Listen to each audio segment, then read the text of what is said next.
Welcome to Storytime with Jocelyn. Jocelyn and I are doing so much better, so we're going to get right back into A Bear Called Paddington.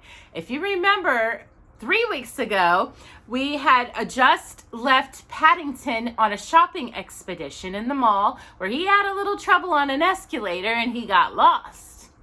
Well, today we're going to start with reading chapter 5 and 6. And then we only have one more week to finish the book. Right, Paddington?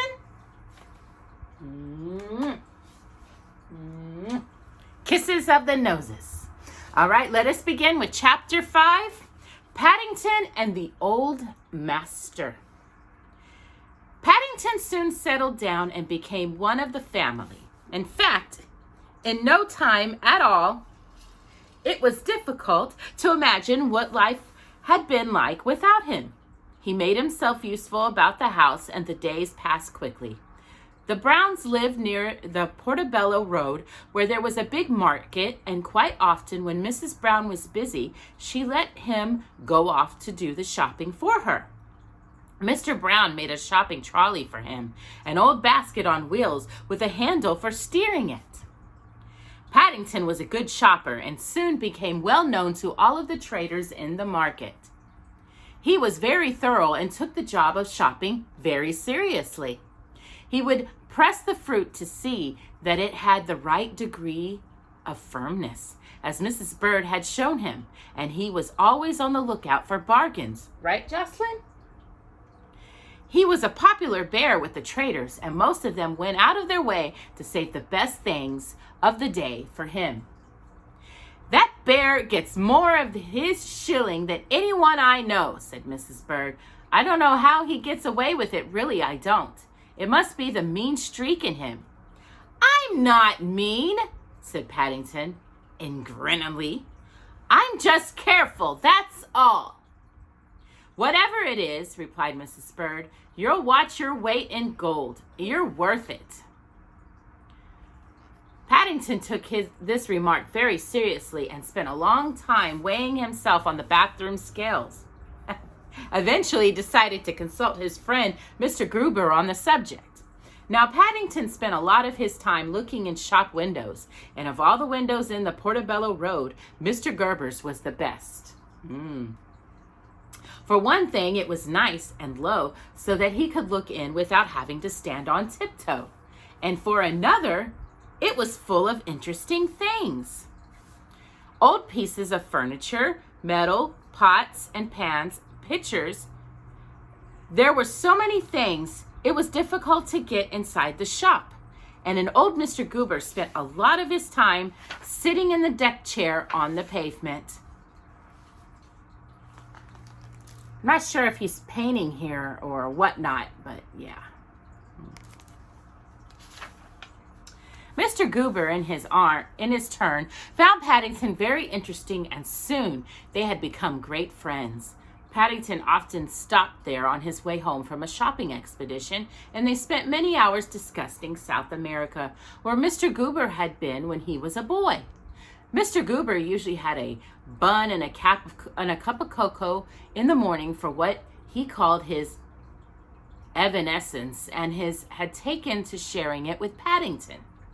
"There's nothing like a nice chat over a bun and a cup of cocoa," he used to say, said Paddington, who liked all three, agreed with him, even though the cocoa did make his whiskers go a funny color. Right, Jocelyn? Paddington was always interested in bright things, and he had consulted Mr. Gruber one morning on the subject of his Peruvian centavos. He had an idea in the back of his mind that if they were worth a lot of money, he could perhaps sell them and buy a present for the Browns. The 1 6 a week pocket money Mr. Brown gave him was nice, but for the time he had bought some buns on a Saturday morning, there wasn't much left. After a great deal of consideration, Mr. Gruber had advised Paddington to keep the coins. "It's not always the brightest things that fetch the most money, Mr. Brown," he had said. Mr. Gruber always called Paddington Mr. Brown, and it made him feel very important. He had taken Paddington into the back of the shop where his desk was, and from a drawer he had taken a cardboard box full of old coins. They had been rather dirty and disappointing. "See these, Mr. Brown?" he had said. "These are what they call sovereigns. They wouldn't think they were very valuable to look at them, but they are. They're made of gold, and they're worth 70 shillings each. That's more than 10 pounds for an ounce. If you ever find any of those, just bring them to me." One day, having weighed himself carefully on the scales, Paddington hurried round to Mr. Goober, talking and taking him a piece of paper from his scrapbook covered with mysterious calculations. After a big meal on a Sunday, Paddington had discovered he weighed nearly 16 pounds. He looked at his piece of paper again as he neared Mr. Goober's shop. That was nearly 260 ounces, which meant he was worth nearly 2,500 pounds. Mr. Goober listened carefully to all that Paddington had to tell him, and then closed his eyes and thought for a moment. He was a kind man, and he didn't want to disappoint Paddington. "I've no doubt," he said at last, "that you're worth that. You're obviously a very valuable young bear. I know it. Mr. and Mrs. Brown know it. Mrs. Bird knows it. But do other people?" He looked at Paddington over his glasses. "Things aren't always what they seem in this world, Mr. Brown," he said sadly. Paddington sighed. He was very disappointing. "I wish they were," he said. "It would be so nice." "Perhaps," said Mr. Goober mysteriously. "Perhaps, but we shouldn't have any nice surprises then, shall we?" He took Paddington into his shop, and after offering him a seat, disappeared for a moment. When he returned, he was carrying a large picture of a boat. At least half of it was a boat. The other half seemed to be a picture of a lady in a large hat. "There you are," he said proudly. "That's what I mean by things not always being what they seem. I'd like your opinion on it, Mr. Brown." Paddington felt rather fluttered, but also puzzled. The picture didn't seem to be one thing or the other, and he said so.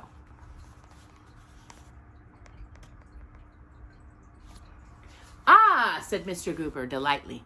"It isn't at the moment, but just as you wait until I've cleaned it.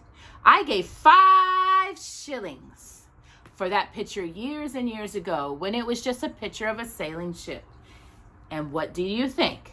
When I started to clean it the other day, all the paint began to come off, and I discovered there was another painting underneath." He looked around and then lowered his voice. "Nobody else knows," he whispered, "but I think the one underneath may be valuable.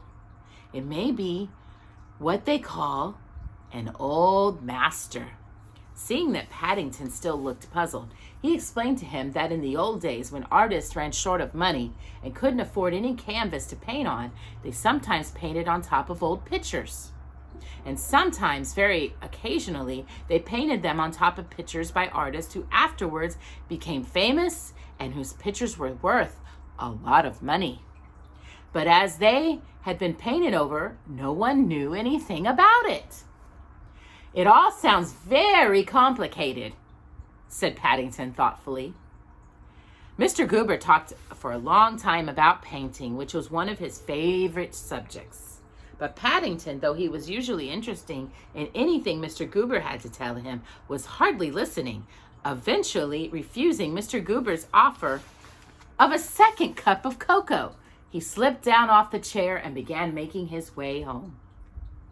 He raised his hat automatically whenever anyone said goodbye or good day to him, but there was a faraway expression in his eyes. Even the smell of the buns from the bakery passed and unheeded. Paddington had an idea. When he got home, he went upstairs to his room and laid on the bed for a long while, staring up at the ceiling. He was up there so long that Mrs. Bird became quite worried and poked her head around the door to know if he was all right. "Quite all right, thank you," said Paddington distantly. "I was just thinking." Mrs. Bird closed the door and hurried downstairs to tell the others. Her news had a mixed reception. "I don't mind him just thinking," said Mrs. Brown with a worried expression on her face. "It's when he actually thinks of something that the trouble starts." But she was in the middle of her housework and soon forgot the matter. Certainly both she and Mrs. Bird were much too busy to notice the small figure of a bear creeping cautiously in the direction of Mr. Brown's shed a few minutes later. Nor did they see him return armed with a bottle of Mr. Brown's paint remover and a large pile of rags. Had they done so, they might have gone cause to worry. And if Mrs. Brown had seen him creeping on tiptoe into the drawing room, closing the door carefully behind him, she wouldn't have had a minute's peace.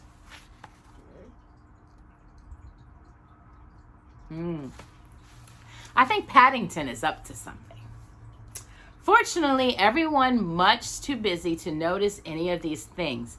Even more fortunately, no one came into the drawing room for quite a long while, because Paddington was in a mess. Things hadn't gone at all according to plan. He was beginning to wish he had listened more carefully to the things Mr. Gruber had said on the subject of cleaning paintings. To start with, even though he used almost half of the bottle of Mr. Brown's paint remover, the picture had only come off in patches. Secondly, and what was even worse, where it had come off, there was nothing underneath. Only the white canvas. Paddington stood back and surveyed his handiwork. Originally, it had been a painting of a lake with a blue sky and several sailing boats dotting around. Now, it looked like a storm at sea. All the boats had gone and the sky was a funny shade of gray, and half the lake had disappeared. "What a good thing I found this old box of paints," he thought as he stood back, holding the end of the brush at paw's length and squinting at it as he once seen a real artist do. Holding a palette in his left paw, he squeezed some red paint on it, and then he splodged it about with the brush. He looked nervously over his shoulder, and then he dabbed some of it onto the canvas. Paddington had found the paints in the cupboard underneath the stairs. A whole box of them. There were reds and greens and yellows and blues. In fact, there were so many different colors, it was difficult to know which to choose first.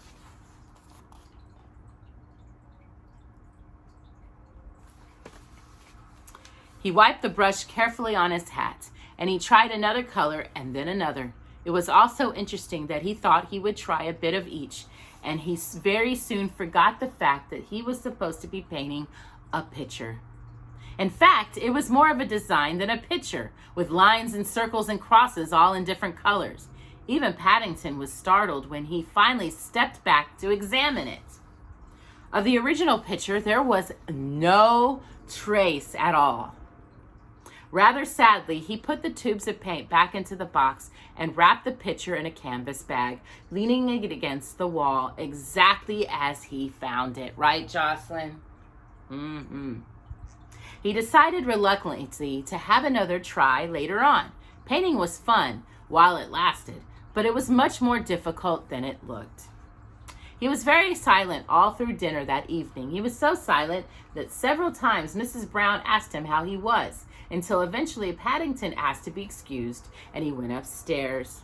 "I do hope he's all right, Henry," she said, "after he's gone. He hardly touched his dinner, and that's so unlike him. And he seemed to have some funny red spots all over his face." "Crikey," said Jonathan. "Red spots? I hope he's given it to me, whatever it is, then I shan't have to go back to school." "Well, he's got green ones as well," said Judy. "I saw some green ones." "Green ones?" Even Mr. Brown looked worried. "I wonder if he's sickening for anything. If they're not gone in the morning, I'll send for the doctor." He was so looking forward to going to the handicrafts expedition too, said Mrs. Brown. "It'll be a shame if he has to stay in bed." "Do you think we'll win a prize with your painting, Dad?" asked Jonathan. "No one will be more surprised than your father if he does," replied Mrs. Brown. "He's never won a prize yet." "What is it, Daddy?" asked Judy. "Aren't you going to tell us?" "It's meant to be a surprise," said Mr. Brown modestly. It took me a long time to do. It's painted from memory. My heart's a little broken right now because something about to come first. Paddington did something very bad. Painting was one of Mr. Brown's hobbies, and once a year he entered a picture for a handicrafts expedition which was held in Kensington, near where they lived. Several famous people came to judge the pictures, and there were a number of prizes. There was also lots of other competitions, and it was a sore point when Mr. Brown that he had never won anything, whereas twice Mrs. Brown had won the prize in the rug making competition.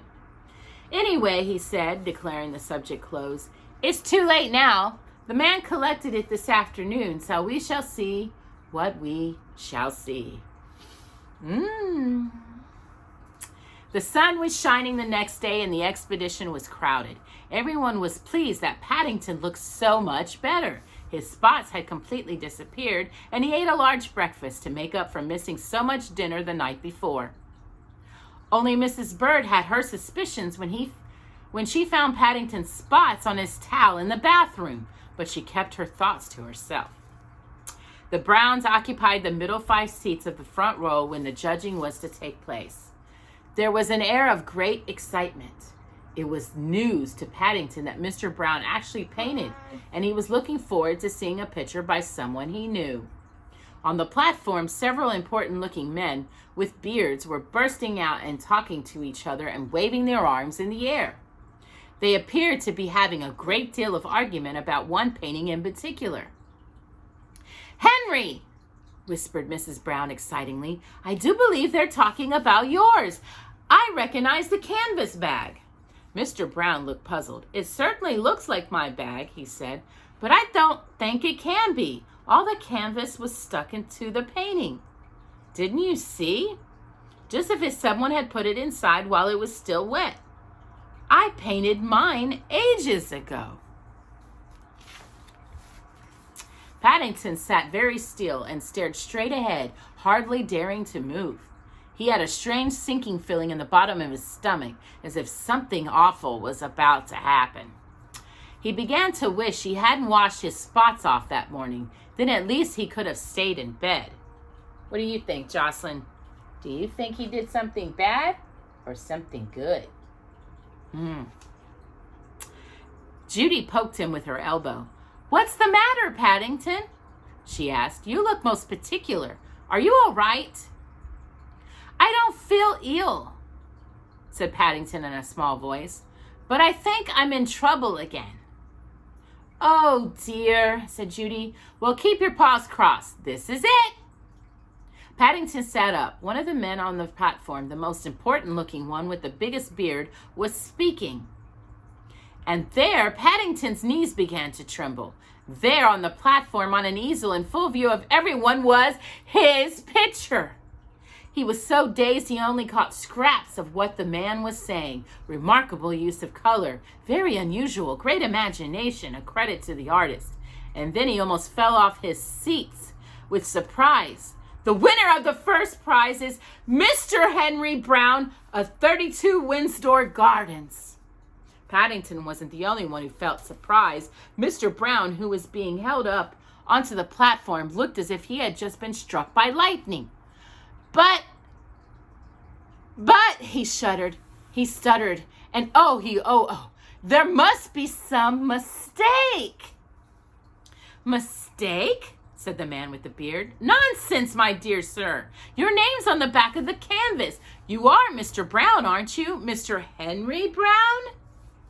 Mr. Brown looked at the painting with unbelieving eyes. "It's certainly my name on the back," he said. "It's my writing." He left the sentence unfinished and looked down towards the audience. He had his own ideas on the subject, but it was difficult to catch Paddington's eye. It usually was when you particularly wanted to. "I think," said Mrs. Brown and Mr. Brown, when the applause had died down, and he accepted the clique for £10, which the man gave him. "Proud as I am, I think I would like to donate the prize to a certain home for retired bears in South America. Ooh.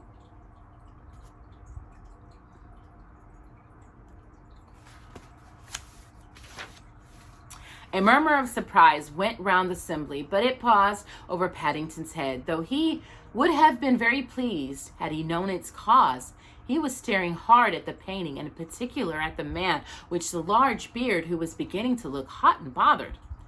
I think, said Paddington to the world of general, they might have stood it in the right way up. It's not every day a bear wins first prize in a painting competition. And that is chapter 5. Now we're going to go into reading chapter 6, when Paddington has a visit to the theater.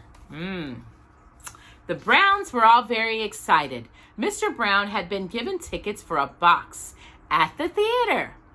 It was the first night of a brand new play, and the leading part was being played by the world-famous actor Sir Celie Bloom. Even Paddington became infected with the excitement. He made several journeys to his friend Mr. Gruber to have the theater explained to him. Mr. Gruber thought he was very lucky to be going to the first night of a new play. Opening nights are very expensive. All sorts of famous people will be there, he said. I don't suppose many bears have that sort of opportunity once in a lifetime. I'm very curious to see what happens. I think Paddington's going to get into some little trouble. Mr. Gruber lent Paddington several second-hand books about the theater.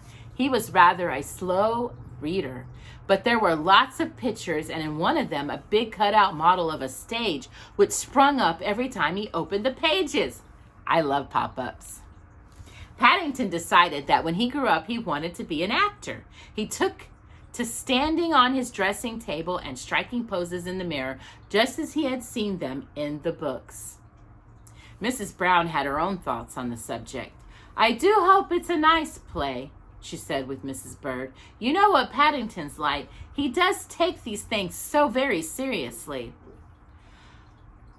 Oh, well, said Mrs. Bird, I shall sit at home and listen to the wireless in peace and quiet. But it'll be an experience for him, and he does like experiences. So, besides, he's been very good lately. I know, said Mrs. Brown. That's what worries me. As it turned out, the play itself was the least of Mrs. Brown's worries. Paddington was unusually silent all the way to the theater. It was the first time he had been out after dark, and the very first time he had seen the lights of London. Mrs. Brown pointed out all the famous landmarks as they drove past in the car, and it was a gay party of Browns that eventually trooped into the theater. Paddington was pleased to find it all exactly as Mr. Gruber had described it to him, even down to the commissioner and the commissionary who opened the door for them and saluted as they entered the foyer. Paddington returned the salute with a wave of his paw, and then he sniffed at Jocelyn. Everything was painted red and gold, and the theater had a nice, warm, friendly sort of smell. There was a slight upset at the crock room, where he found he had to pay 6 pence in order to leave his duffel coat and his suitcase. The woman behind the counter turned quite nasty when Paddington asked for his things back. She was still talking about it in a loud voice, and the attendant led them along a passage towards their seats. At the entrance to the box, the attendant paused. Program, sir? She said to Paddington. Yes, please, said Paddington, taking 5. Thank you very much. And you would like coffee in the interval, sir? She asked. Paddington's eyes glistened. Oh, yes, please, he said, imagining it was a kind of thought on the part of the theater. He tried to push it way past, but the attendant barred the way. That'll be 12 and 6 pence, she said. 6 pence each for the programs and 2 shillings each for the coffee. Paddington looked as if he could hardly believe his ears. 12 shillings and a sixpence? He repeated. 12 shillings and a sixpence? That's all right, Paddington, said Mr. Brown, anxious to avoid another fuss. It's my treat. You go in and sit down. I know, mamas. Paddington obeyed like a shot, but he gave the attendant some very queer looks while she arranged some cushions for his seat in the front row. All the same, he was pleased to see that she had given him the one nearest the stage. He'd already sent a postcard to his Aunt Lucy with a carefully drawn copy of the plan of the theater, which he'd found in one of Mr. Gruber's books, and a small cross in one corner marked, "My Seat," spelled S-E-E-T. We all know seat is spelled S-E-A-T. The theater was quite full, and Paddington waved to the people down below. Much to Mrs. Brown's embarrassment, several of them pointed and waved back. I do wish he wouldn't be quite so friendly, she whispered to Mr. Brown. Wouldn't you like to take off your duffel coat now? Asked Mr. Brown. It'll be cold when you go out again. Paddington climbed up and stood on his chair. I think perhaps I will, he said. It's getting warm. Judy started to help him off with it. Mind my marmalade sandwich, cried Paddington, as she placed it on the ledge in front of him. But it was too late. He looked round guiltily. Crikey, said Jonathan. It's fallen on someone else's head. He looked over the edge of the box. It's that man with the bald head. He looks jolly cross. Oh, Paddington. Mrs. Brown looked despairingly at him. Did you have to bring a marmalade sandwich into the theater? It's all right, said Paddington cheerfully. I've some more in my other pocket if someone wants one. They're a bit squashed, I'm afraid, because I sat on them in the car. There seems to be some sort of row going on down there, said Mr. Brown, craning his head to look over the edge. Some chap just waved his fist at me. And what's all this about marmalade sandwiches? Mr. Brown was a bit slow on the uptake sometimes.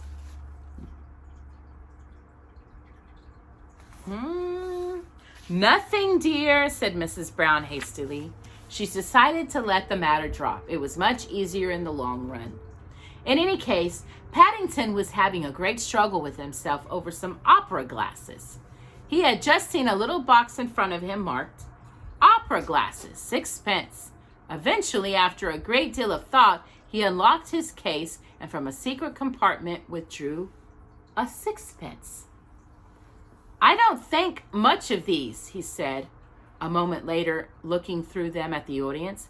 Everyone looks smaller. You've got them the wrong way, silly, said Jonathan. Well, I still don't think much of them, said Paddington, turning them around.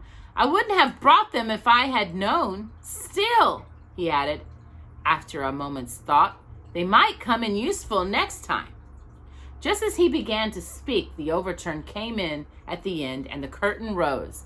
The scene was the living room of a large house, and Sir Seeley Bloom, in the part of the village squire, was pacing up and down. There was a round of applause from the audience. You don't take them home, whispered Judy. You have to put them back when you leave.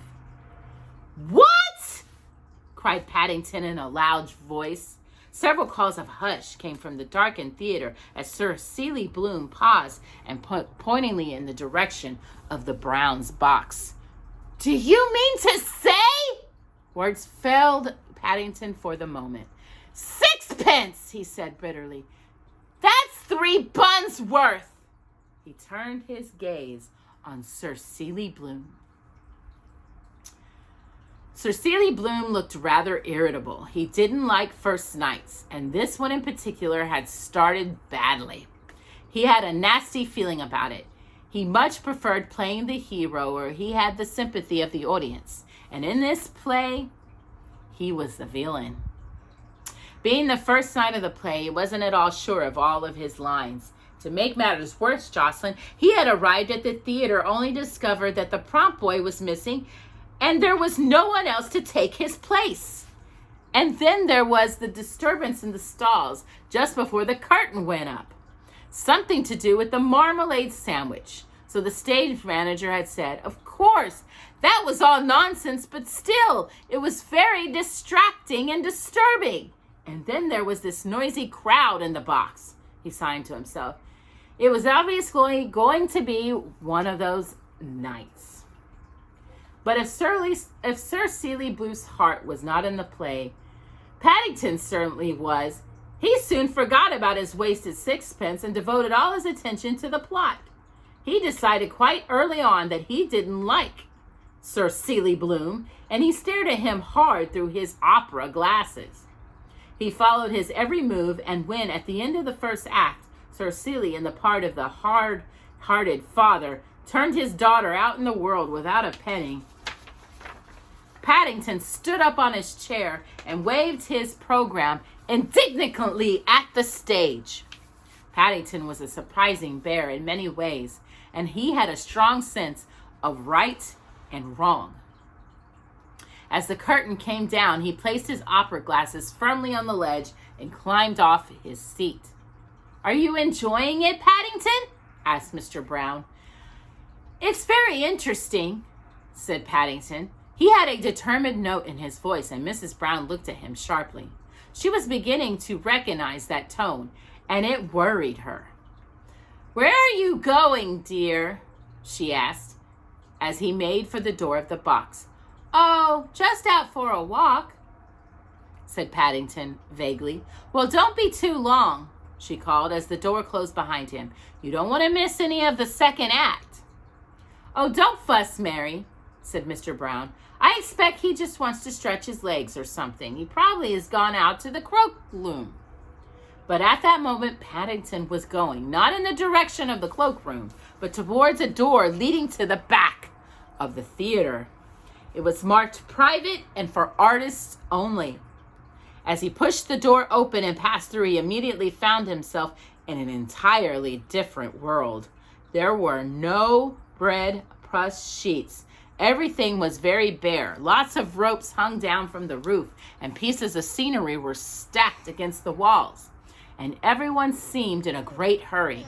Normally, Paddington would have been most interested in everything, but now he had a purposeful look on his face. Seeing a man bending over some scenery, he walked over and tapped him on the shoulder. Excuse me, he said. Can you tell me where the man is? The scene hand went on working. Man? He said. What man? The man, said Paddington patiently. The nasty man. Oh, you mean Sir Seeley. The scene hand pointed towards a long corridor. He's in his dressing room. You better not go disturbing him, because he's not in a very good mood. He looked up. Hey, he cried, you're not supposed to be in here. Who let you in? Paddington was too far away to answer, even if he had heard. He was already halfway up the corridor, looking closely at all the doors. Eventually, he came to one with a large star on it and the words Sir Seeley Bloom in big, bold, glow, gold letters. Paddington drew a deep breath and then knocked loudly. There was no reply, so he knocked again. Still, there was no reply, and so very cautiously, he pushed open the door with his paw. Go away, said a booming voice. I don't want to see anyone. Paddington peered around the door. Sir Seeley Bloom was lying stretched out on a long couch. He looked tired and cross. He opened one eye and gazed at Paddington. I'm not signing any autographs, he growled. I don't want your autograph, said Paddington, fixing him with a hard stare. I wouldn't want your autograph if you had on my autograph book. And I haven't got my autograph book, so there. Sir Seeley sat up. You don't want my autograph? he said in a surprised voice. But everyone always wants my autograph. Well, I don't, said Paddington. I've come to tell you to take your daughter back. He gulped the last few words. The great man seemed to have grown to about twice the size he had been on the stage. He looked as if he was going to explode at any minute. Sir Seeley clutched his forehead. You want me to take my daughter back? He said at last. That's right, said Paddington firmly. And if you don't, I expect she can come and stay with Mr. and Mrs. Brown. Sir Seeley Bloom ran his hand distractedly through his hair and then pinched himself. Mr. and Mrs. Brown? He repeated in a dazed voice. He looked wildly around the room and then dashed to the door. Sarah! He called in a loud voice. Sarah, come in here at once. He backed around the room until he had placed the couch between himself and Paddington. Keep away, Bear, he said dramatically, and then peered at Paddington, for he was rather short-sighted. You are a bear, aren't you? He added. That's right, said Paddington, from Darkest Peru. Sir Seeley looked at his woolen hat. Well then, he said crossly, playing for a time, you ought to know better than to wear a green hat in my dressing room. Don't you know green is a very unlucky color in the theater? Take it off at once. It's not my fault, said Paddington. I wanted to wear my proper hat. Right, Jocelyn? He had just started to explain all about his hat when the door burst open and the lady called Sarah entered. Paddington immediately recognized her as Sir Seeley's daughter in the play. It's all right, he said. I've come to rescue you. You've what? The lady seemed most surprised. Sir Seeley Bloom came out from behind the couch. Sarah, protect me from this mad bear. I'm not mad, said Paddington indulgently. Then kindly explain what you're doing in my dressing room, boomed the great actor.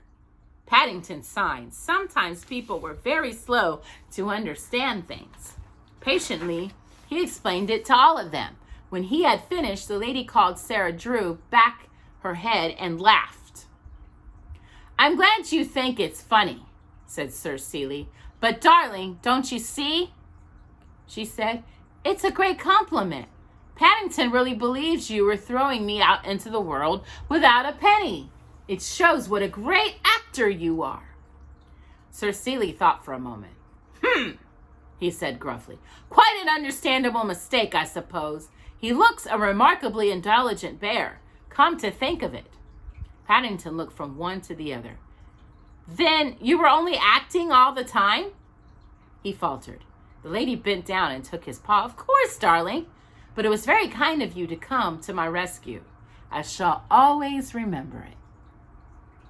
Well, I would have rescued you if you'd wanted it, said Paddington.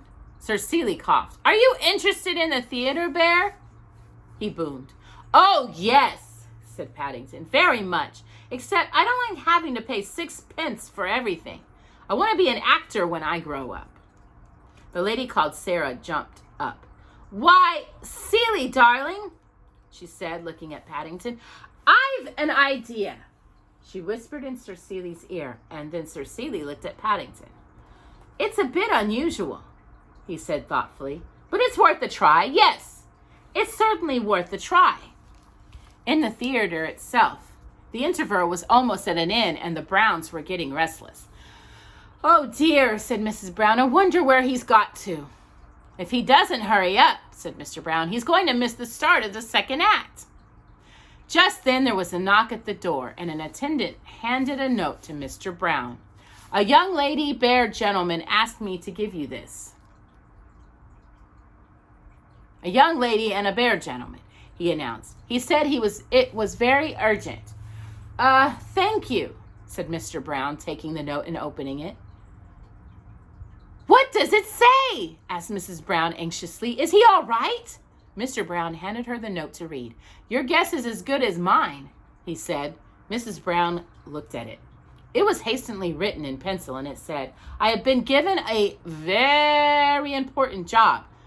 Paddington. P.S. I will tell you about it later. Now, what on earth can that mean? Said Mrs. Brown. Trust something unusual to happen, Paddington. I don't know, said Mr. Brown, sitting back to his chair as the lights went down. But I'm not going to let it spoil my play. I hope the second half is better than the first, said Jonathan. I thought the first half was rotten. That man kept on forgetting his lines.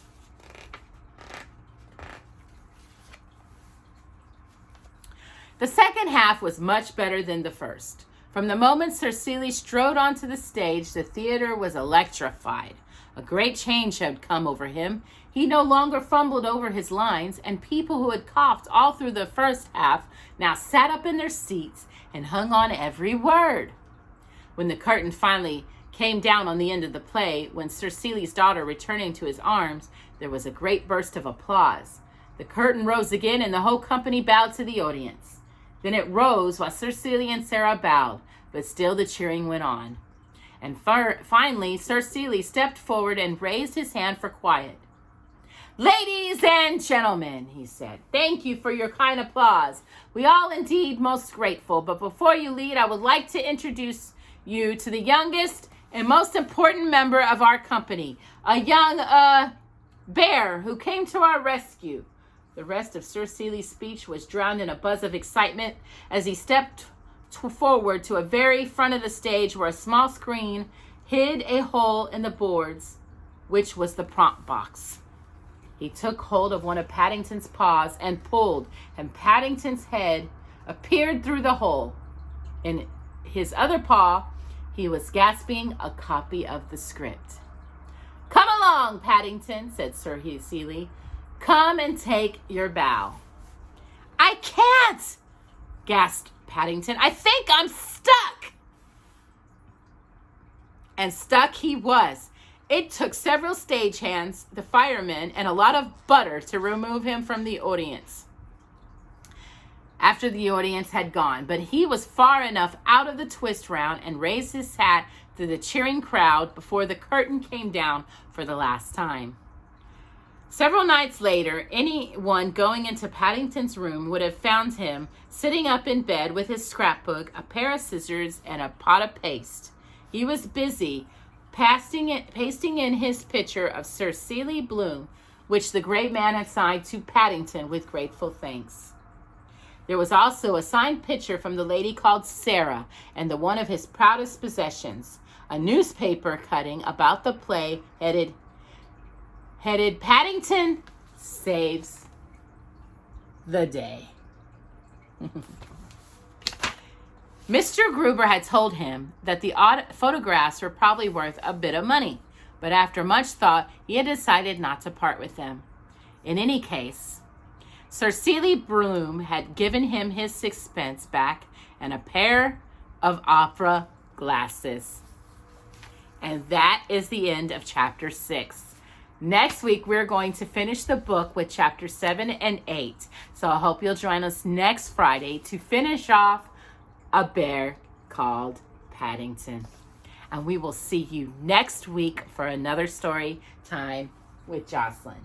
Right, Jocelyn? Bye-bye.